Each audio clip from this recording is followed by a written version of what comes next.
Home loan માટે મારી પાસે હમણાં એક કેસ આવ્યો.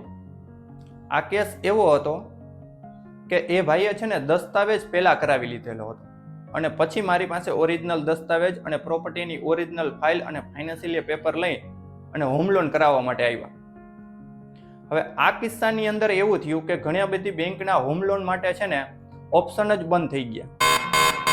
કારણ કે આવા કેસની અંદર છે હોમ લોનનો પર્પઝ શું હોય છે કે મકાન ખરીદવા માટે લોન, કે દસ્તાવેજના 90% છે એનો ડીડી છે એ સામેવાળી પાર્ટીને જતો હોય છે. પણ હવે આ કેસની અંદર દસ્તાવેજ અગાઉ બની ગયો છે તો રૂપિયાની તો જરૂર છે જ નહીં. તો ઘણી બેંકો છે ને આવા કેસની અંદર હોમ લોન નથી કરતી અને ઘણી બેંકો હોમ લોન કરે છે તો દસ્તાવેજ છે ને એ 6 મહિનાથી વધારે જૂનો હોય ને તો પણ નથી કરતી. એટલે દસ્તાવેજમાં ખાસ આ ધ્યાન રાખવું કે જ્યારે તમે પ્રોપર્ટી લેતા હોય ને ખાસ કરીને તમારે હોમ લોન લેવાની હોય ને ત્યારે અગાઉ દસ્તાવેજ કરવાનો નથી.